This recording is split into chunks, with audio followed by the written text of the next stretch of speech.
Entrevista do dia.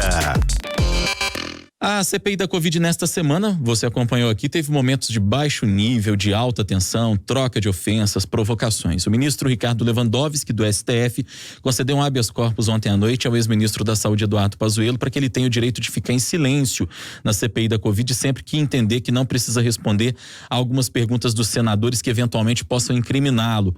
Mas isso é legal? Quem conversa com a gente para explicar um pouco essa decisão é o professor de Política e Direito Penal da UNA, Carlos Barbosa. Professor, bom dia, bem-vindo à Rádio Super. Prazer falar com o senhor. Bom dia, Rodrigo. Bom dia a todos os ouvintes. Tudo bem com vocês? Tudo ótimo. Vamos lá. Professor, para começar, essa decisão do Supremo não é uma decisão inédita, né? Ela já foi vista em pelo menos outros 12 casos, em 10 CPIs distintas, a gente até noticiava um pouco mais cedo. Explica pra gente qual foi o argumento jurídico utilizado pelo ministro Lewandowski do Supremo para dar esse direito ao ex-ministro Pazuello de ficar calado na CPI.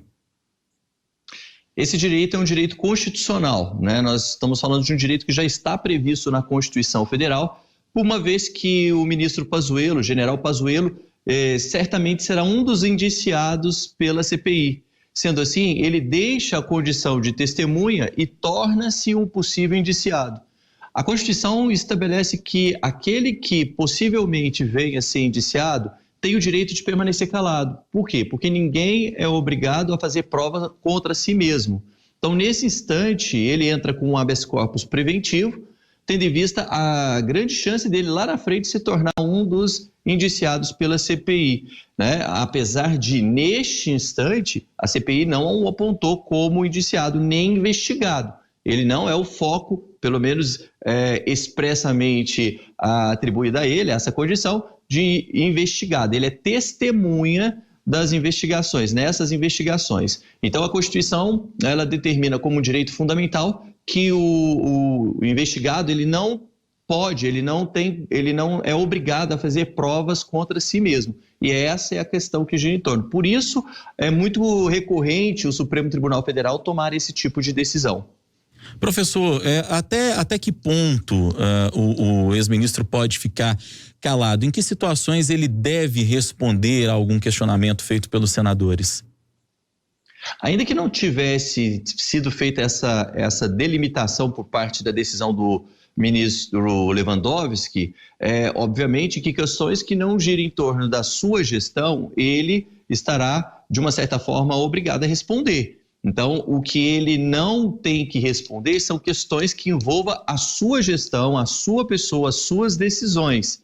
Né? Agora, temas relacionados a outros pontos, né, eu entendo que, neste caso, o ministro Pazuello ele não pode se esquivar de responder. De qualquer forma, a decisão do ministro Lewandowski não fez essa diferenciação. Então, é um ponto controvertido em relação ao que pode acontecer no depoimento do ministro Pazuello, né, na próxima semana. Então, é um ponto crucial saber como que isso pode repercutir, porque não ficou delimitado.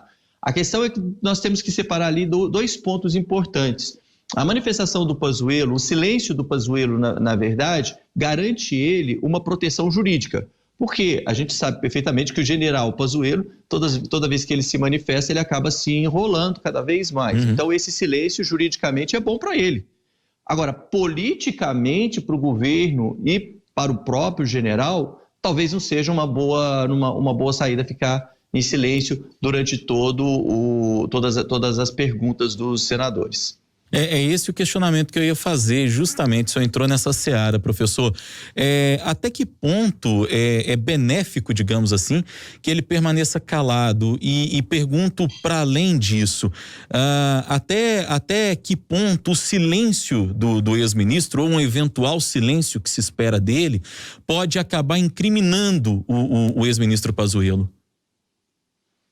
Bom, na próxima semana, durante a sessão de questionamentos que será feita a Pazuello, então, ele tem essas duas cartas nas mãos. Por quê? Porque no primeiro momento, juridicamente, ele está protegido, né? Conforme eu disse, quando você tem um habeas corpus preventivo, ele tem a certeza de que ele não vai sair preso dali por silenciar. É claro que se ele falar alguma inverdade, se ele mentir perante a CPI, corre o grande risco dele ser preso, porque a decisão de Lewandowski não garantiu a ele, isso obviamente não iria acontecer, não garantiu a ele o direito de mentir, né? Então isso não está protegido. Então, se ele falar alguma mentira ali, ele pode ser preso ali por falso testemunho. Agora, quando ele silencia, e é essa a questão do lado político, ele vira alvo de argumentos e de conclusões, porque os senadores eles vão fazer a pergunta, ele vai ficar em silêncio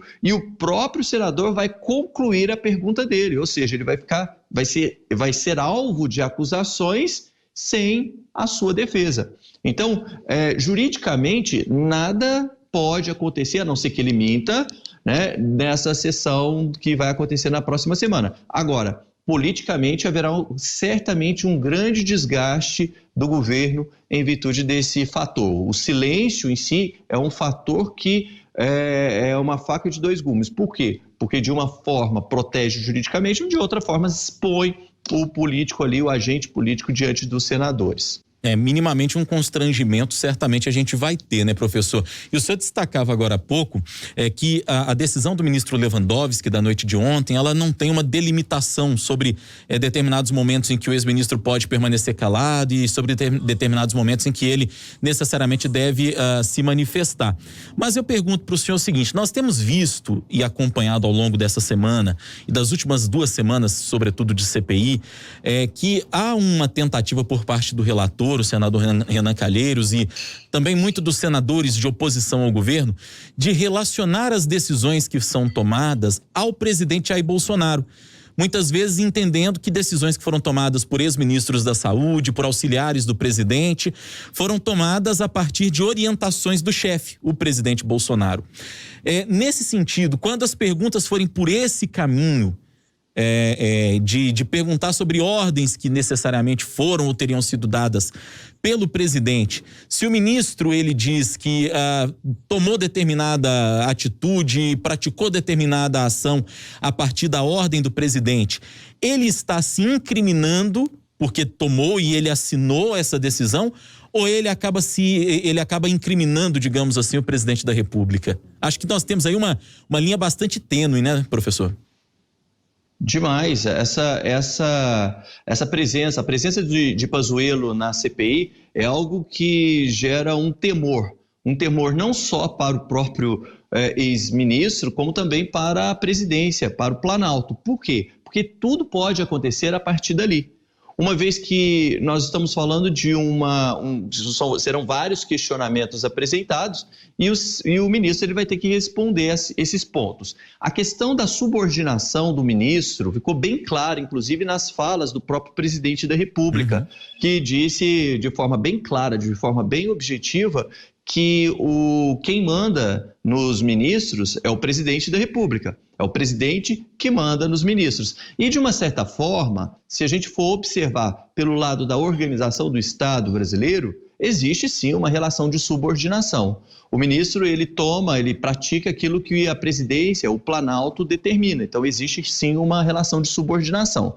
A grande questão é se houve uma interferência por parte do presidente da República nas decisões técnicas tomadas pelo órgão, decisões técnicas tomadas pelo Ministério da Saúde, isso pode gerar uma grande repercussão negativa para o presidente da República. E aí eu falo, não só no lado político, mas também pelo lado jurídico. Porque se aquelas decisões ficarem atribuídas ao presidente no que tange ao uso da cloroquina, da hidroxicloroquina, a esses remédios que não têm nenhuma eficácia contra a Covid, se ficar bem claro que foi uma ordem vinda da presidência da República, então, nesse caso, o presidente ele poderá ser punido, vamos falar dessa forma, politicamente e juridicamente, né? E é esse o ponto principal da CPI. A CPI está querendo saber que se essas informações partiram do presidente. Imagino que o ministro Pazuello, quando questionado nessa condição, ele vai permanecer em silêncio.